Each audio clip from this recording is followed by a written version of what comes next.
right, our next storyteller this evening, he won the topic of Love Hurts, which is the only topic that we repeat. We try never to repeat the topics, but Love Hurts we do every single February because people just love that one for some reason. I don't. So if you got a Love Hurts story, it's coming up in a couple months. This past year's winner of Love Hurts was Eric McNeil, everybody. Eric McNeil.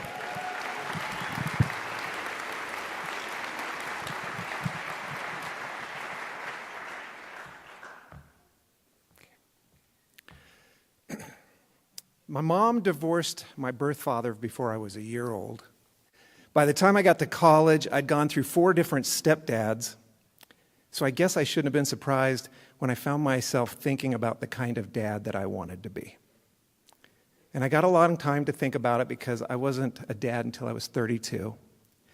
And by the time I'm 51, I have taken up running as a way to keep in shape so I can keep up with my kids. So I asked them to come along with me, and they absolutely hate it. My son, Connor, is 14. He comes up, he goes, "Dad, I want to watch The Office." And I said, "All right, 1 episode for every mile you run." So we're running along, 3-mile run. We're watching the sun sit behind Pikes Peak, and as we're running, he goes, "Oh my gosh, this is so beautiful. I could do this forever." So I was there when he experienced his first runner's high.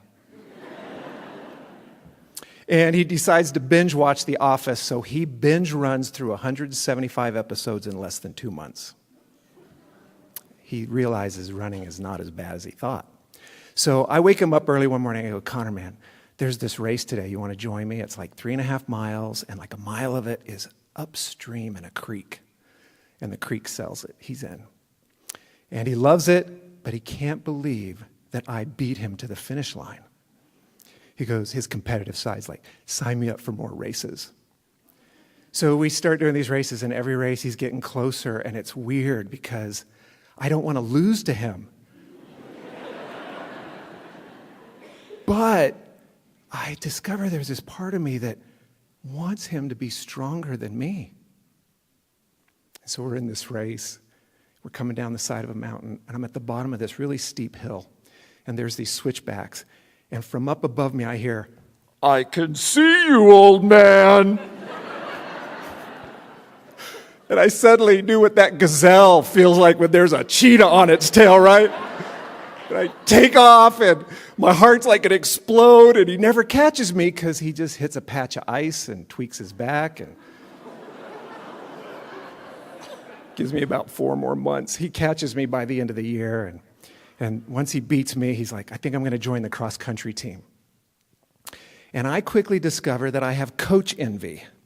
That's when I find out that my son will do things for the coach that he won't do for me because I'm just the dad. I don't know anything. And he has a good season, and we're driving to school one morning, and he's staring at Pikes Peak, and he goes, "Dad, let's do the ascent." And I can see the whole course because you start at the bottom and you run to the top. And the last 3 miles are above tree line, and my lungs do not do well above tree line, so I am scared. But I got into this to keep up with my kids, so how can I say no? So I go, "All right, bud, let's start training." And we're running up the side of the mountain, and he rolls his ankle, and he's struggling to keep up. And we get to the turnaround point, and he says, "Just go on without me." So I go down to the bottom, and I'm waiting for him. And when he shows up, the tears start coming out. Takes off his shoes. He throws them in the car, and he goes, "That's it. I give up. I can't do this." And I said, "Connor, is there any way you can stop thinking of me as your dad and just listen to what I have to say as a runner?" And my son's not a talker, so his silent stare is his way of going, "All right, I'll try." And it's not easy, taking Dad's advice. But we get through the training. We do the ascent, and he stays with me about halfway out of kindness, and then he takes off. He waits for me at the top, and we're coming down the mountain, and I go, "Connor, there's like a marathon in 3 weeks, and we've trained for a marathon. You want to try it?" And he's still on a runner's high, so I'm like, "Okay, let's do it." And it does not go well. By about halfway, he's starting to drag, and by mile 21, he's taking these baby steps. And he is in so much pain, he can't make eye contact with me. And there is this look of fear on his face of like, how bad is this going to get? And it's breaking my heart. I can see he's just barely holding back the tears. And I said, look, buddy, we can walk. So we walked for a few miles, and about a mile from the end, pride kicks in. He goes, I got to run it in. And as soon as he opens his steps, he's like, the pain is gone, the pain is gone. And I stayed with him that whole time, and he's just taken off, and he beats me to the finish line.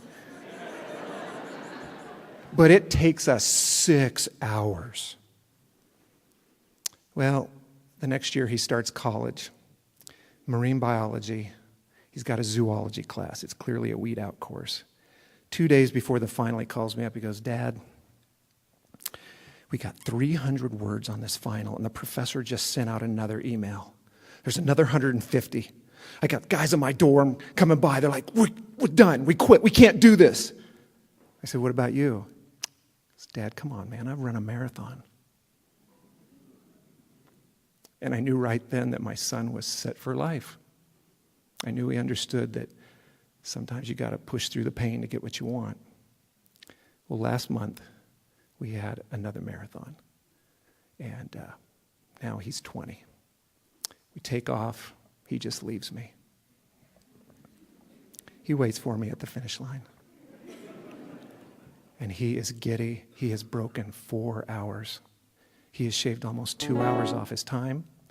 And he has beaten my best time by 12 minutes. And we're talking about it all night. We're at dinner with a bunch of people.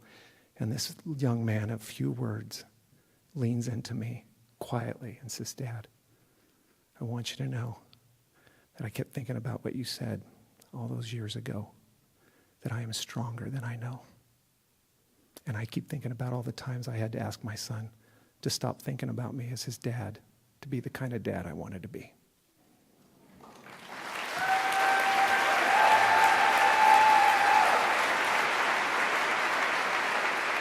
Eric McNeil, everybody. Eric McNeil.